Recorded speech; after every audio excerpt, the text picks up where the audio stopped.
Hello folks, welcome to a rather cold and wet late November morning. It's time to say goodbye to this bike. I've owned her for nearly 2 years, and I've done just shy of 18,000 miles on her in less than 2 years. We have been to Spain, France, Germany, Austria, Switzerland, Liechtenstein, Belgium, the Netherlands, Italy, Greece, and aside from a few hiccups in the early few months of me owning it due to the start of relay recall, she has been just a joy to ride. So this isn't so much an 18,000 mile review, but my thoughts after 18,000 miles. Would I have done anything differently in hindsight? So yeah, I'm just going to ramble really because well, that's normal for me anyway, and just give you my thoughts. And yeah, should I, if I was doing this all over again, what would I do differently?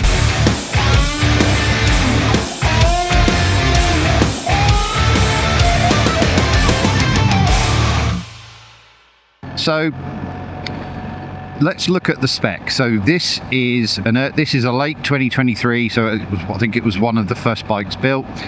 It's the GS TE triple black with pretty much all of the options ticked, aside from the option 719 pack, because I just didn't see the point in spending the extra for essentially a bit of bling. It didn't have the Enduro pack because I don't ride off-road, which I know is a bit of a GS, sacrilege thing to admit, but it's true. And I also didn't go for the auto ride height, because at 6'2" with 35-inch inside legs, I can flat foot it on both sides when the bike's on its side stand. So the ASA option wasn't available at the time I bought this, and I don't think I would have gone for it anyway. Having an automatic for a car, I would absolutely have. But on a bike, for now, I'm happy with a manual. So that was the spec. Options that it has that I have either never or rarely used. There's really only one, and that's the seat heating. Now I do ride all year round, as you can see. I do blood biking, which is normally in the evenings and at weekends, and I think I've probably only ever had the seat heating on once. So it's a good option. It's kind of wasted on me because I tend to be one of those. This roundabout is always terrible for diesel spills. I tend to be the kind of person that my toes, my hands, and my upper body tend to get cold first. And it's not until I get off the bike and I put my hand on my bum that I notice that it's actually freezing cold. So maybe I should have used it more. But yeah, not really an option that I have ever really found that useful. At least for me.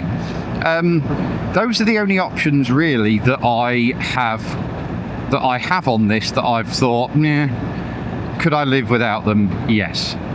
Yeah, options that I thought, they're not as good as I thought they were. I suppose the category for that is really options that I didn't think would be as useful as they are. And really that falls into two things. The blind spot monitoring, I've never had it on a car or a bike in the past. and the radar guided cruise control, which I've never had in a car or on a bike in the past. And both surprised me. So I had regular cruise control on both of my 1250s. I hope this video is actually watchable and you're not just watching raindrops. I found it very useful, especially if I was doing a long motorway stint, especially in France. If you're like, we need to get from here to here, let's use the French toll roads, and just, you know, kind of bash out the miles, which I try to avoid, but it is useful. I found I didn't really use it in stop-start or, you know, busy motorways, because you're kind of having to kill the cruise control, you know, manually constantly, and it just really annoyed me. So I really didn't think that I would find the radar guided that useful, or if I did, that maybe I'd get sort of lazy and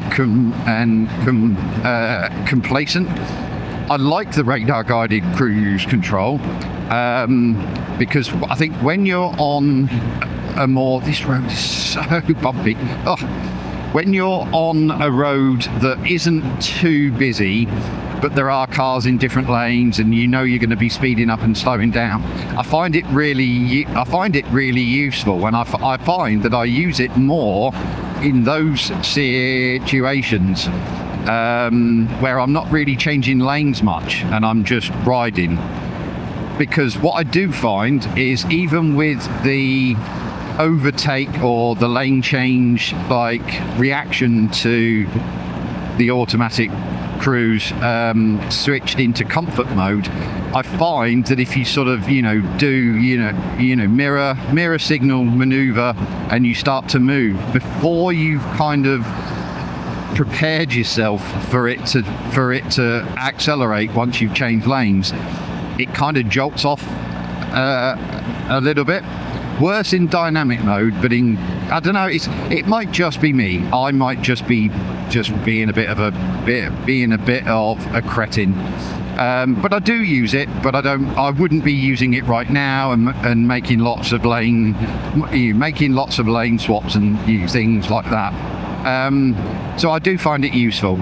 Blind spot, that I have to say, that I thought was going to be very underwhelming, and I would find it an annoyance. Now, I consider myself to be somebody who's fairly spatially aware, and I do try to keep a track of what cars are at the side of me, and I'm normally pretty good with knowing when a car's about to come up next to me. So, but it's handy just to have that little sideways glance of your eye when you see the light lit up and you think, okay, yeah, I see you.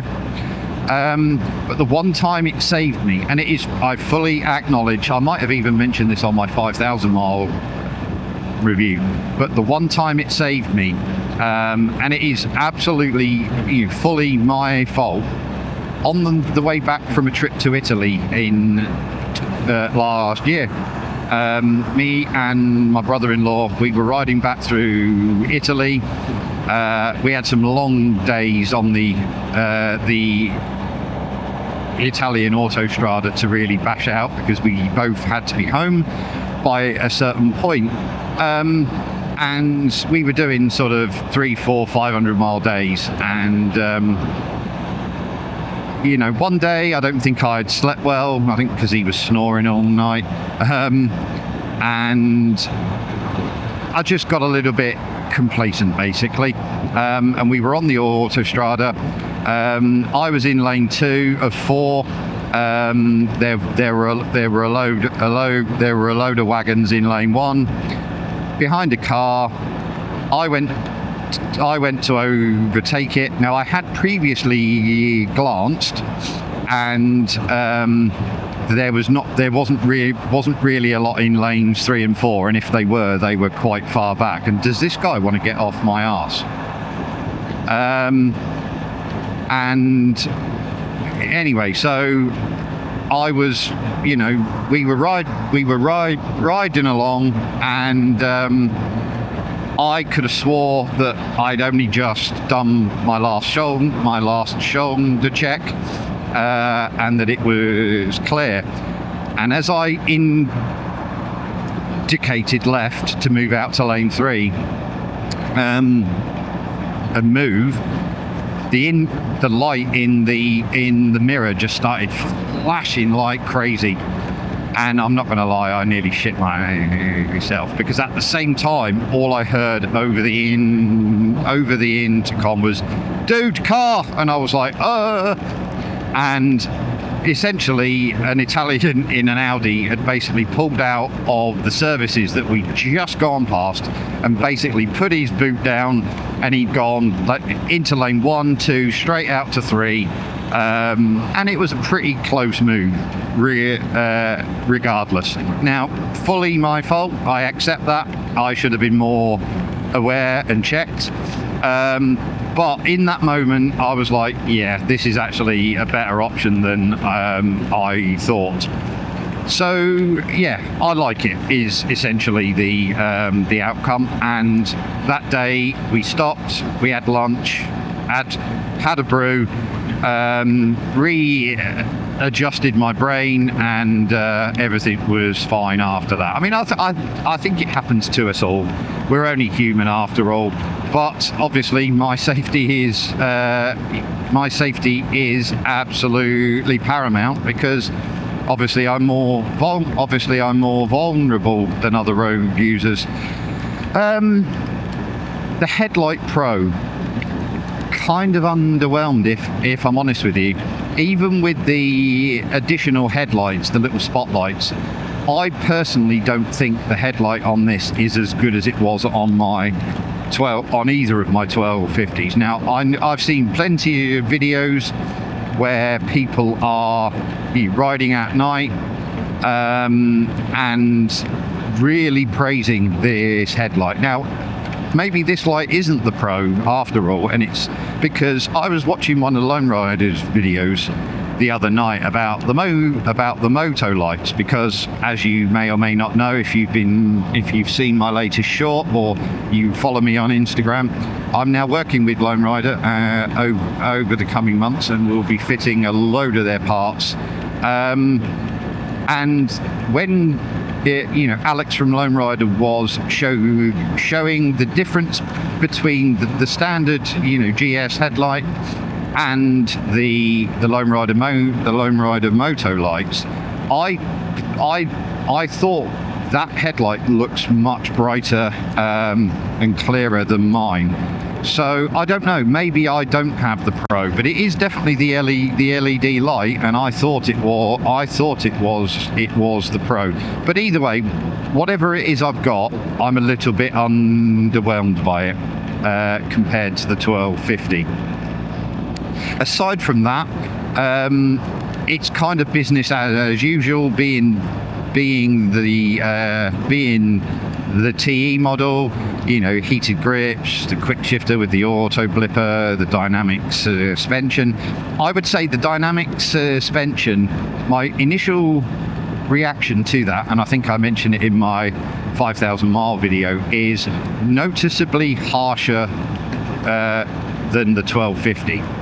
Now, I will say you have greater adjustment to the settings on this than you did the 1250. I think on that you could change the preload and you could just switch it between dynamic and road mode. But on this, you can adjust the damping plus or minus in a range of from -2 all the way up to +2.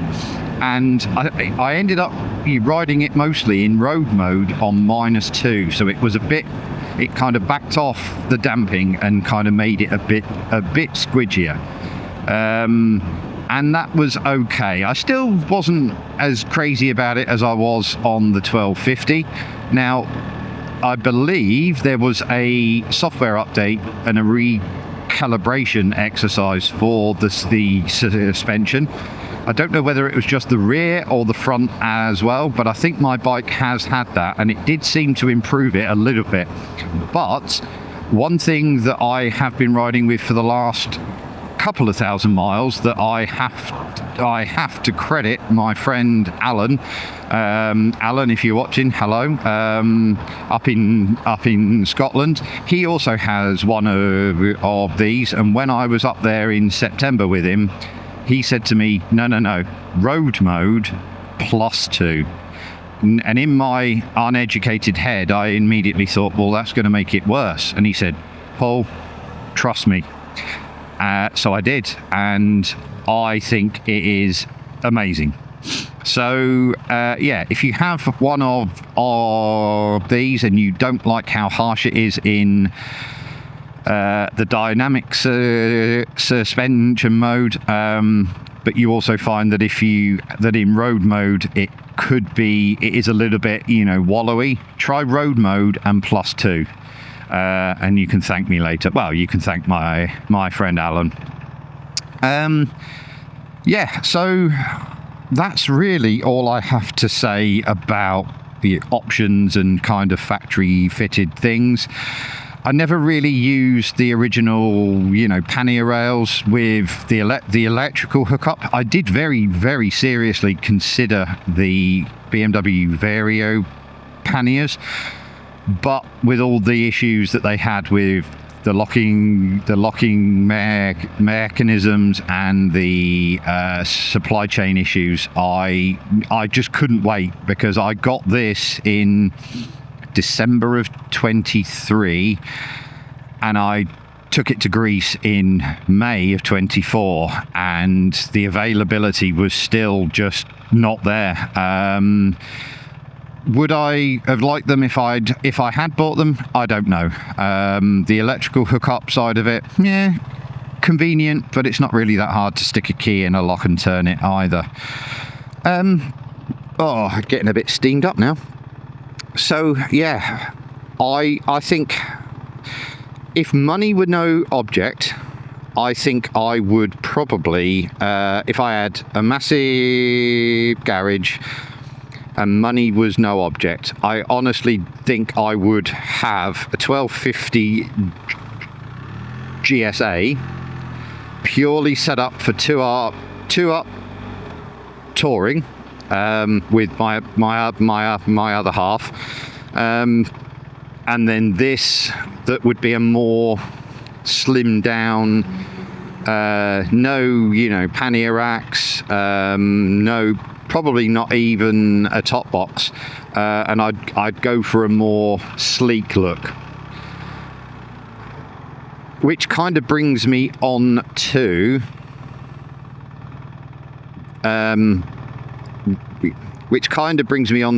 the other reason why I would go for the 1250 as a touring bike, because this can tour. There's no two ways about it. I mean, I've done 18,000 miles, and I've been to Greece and back on it, so it can't be that bad.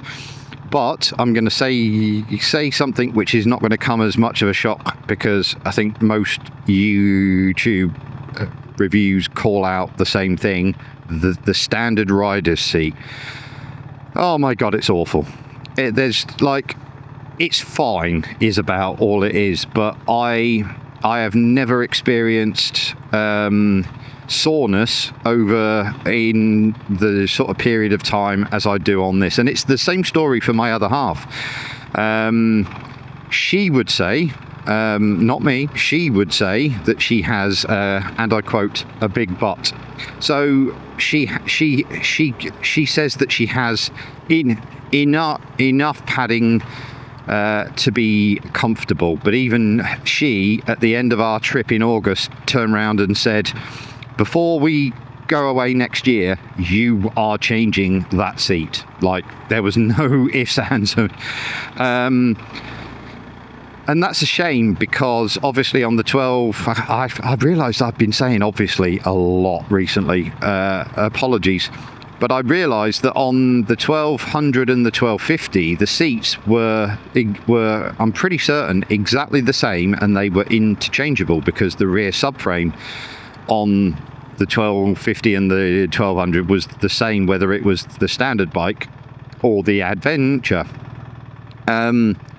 But on this, at the time I bought this, the Adventure model wasn't out, and when I came to ride it, last year I think it was, or much earlier this year, I realised that the seat is much wider for both the rider and the pillion, but I wasn't really taken with the Adventure. Its looks have grown on me a little bit, but overall I'm just not a huge fan of it. So you can't put the seats from that on this. Now, this does have... What I miss about the old bike that I think would really have helped is the fact that the 1200 and the 1250 had a front and rear adjuster that you could change the height of the seat, which a little trick a lot of people used to do, which I also did with the stock seat, was to put the front adjuster in the high and the rear in the low, and that just rolled your hips a little bit and took a bit of weight off your coccyx. But on this, you just have a little lever. So if you want a higher seat, you buy the high seat. Is anyone going to let me out? On this, if you want a higher seat, you have to buy the high seat. All you have is a little lever in the bottom of the seat, which all it does is just seems to push a little nodule upwards. It may as well be called the BMW Advanced Prostate, checking tool, because it makes the seat go from bad to, oh my god, I can't cope with that. So yeah, the seat is something that I'm not a huge fan of, but I've lived with it for 18,000 miles, so you could argue it can't be that bad. I will say, riding this bike dynamically, it's more sort of nose prone. I mean, let's be honest, I always get it mixed up. Is it the power lever at the back and the telelever at the front? The front suspension on these is not known for being providing ultimate feedback through the bars to the rider. A lot of people refer to it as numb at the front end. I don't find that, but I do find this a bit more. I do find the front end is a little bit more informational, and it is a more aggressive stance when riding. But I love it. I mean, as a bike to ride, I absolutely love it. It is, eggs you on more. The engine is far sprightlier. It just seems to have go in areas that it shouldn't have, especially considering it's only a sort of 50cc or so increase. But whatever they've done to this engine, I take my hat off. I will say though, it does well, to use a phrase that my friend in Scotland, Alan, used to describe this, but in terms of the engine noise, whatever they've done to improve the riding experience, the sound that this engine makes, it doesn't sound good. My friend Alan, the phrase the phrase he used was, I've heard better sounding cement mixers. And he may have even said that are full of bricks. So yeah, I have to agree with him on that one, because the engine noise is not particularly great. But I'm waffling now, because I am almost at Williams BMW to pick up my new bike, which, if you've been following me on Instagram, you will have seen that there is a bit of a hint to, but I'll do another video about that in due course. So thank you for watching, and thank you to this bike for giving me 18,000 miles of smiles, little bit of drama, and taking me to some wonderful parts of Europe. And I will catch you in the next video.